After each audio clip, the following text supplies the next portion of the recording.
Regardez, on a retrouvé David qui est venu voir Christian Saron parce qu'il est fan. Christian, on voudrait que tu nous Moi, je suis fan racontes de David. un petit peu. Et Je Jonathan. suis venu à Brno voir David.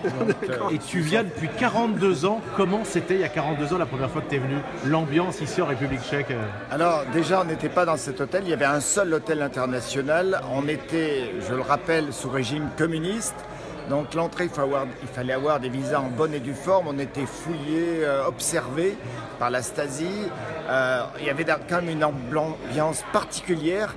Et très honnêtement, on plaignait les gens d'être ici aussi contraints, aussi privés de liberté qu'ils l'étaient à l'époque. D'un autre côté, ils étaient tellement heureux d'avoir des contacts avec le monde extérieur, le monde occidental, qu'on voyait leur joie et on communiquait avec eux en allemand la plupart du temps parce que la langue anglaise était proscrite.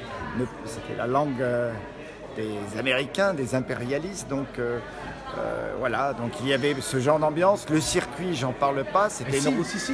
Non, mais j'en C'était parle. beaucoup plus grand que maintenant. Oui. Combien de kilomètres Alors d'abord 13 km 9, réduit ensuite à 10 km 900, mais sur un morceau de route qui passait en ville, dans la banlieue de Brno, puis dans un petit village, entre les maisons, une rue Avec les trottoirs, étroite, les coins de avec maison. des trottoirs qui faisaient à peine 1 mètre de large.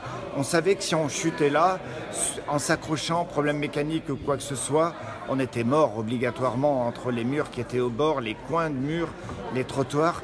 C'était assez impressionnant. Il y avait une partie un peu meilleure qui remontait dans la forêt et il y avait des parties également très rapides où il fallait avoir une moto puissante, une moto rapide. Ici à Brno, on pouvait bien entendu prendre un peu de risque dans les endroits risqués, mais à ses propres dépens, bien entendu, comme sur tous les circuits rapides de l'époque, parce que Brno était un des circuits routiers de cette époque. Il a fallu que les pilotes se battent, je le répète, pour que la fédération prohibe ce genre de tracé et qu'on évolue vers des tracés plus sûrs. Il y avait des pilotes tchèques, il y avait des motos tchèques. C'est un pays de moto, là, la République tchèque? Oui, c'est un pays de moto, de passionnés moto, de techniciens moto. C'est un pays qui a vu des marques comme CZ, Jawa, MZ. Alors là, je réunis un peu les pays de l'Est, hein, parce qu'il n'y avait pas que la Tchécoslovaquie, l'Allemagne de l'Est, la Tchécoslovaquie, avec des ingénieurs.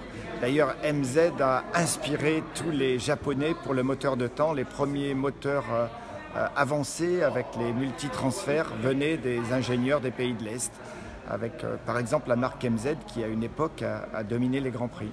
Merci pour toutes ces anecdotes une nouvelle fois, Christian, et merci. Ah bah, un régal, et de l'entendre parler, évidemment, c'est toujours un régal. Et puis voilà. Donc je vous souhaite une très bonne soirée. Merci beaucoup. Et merci Christian, merci Rémi. Merci Rémi Tissier. Et puis on va faire un petit coucou à Vanessa juste avant de couper. Toujours là.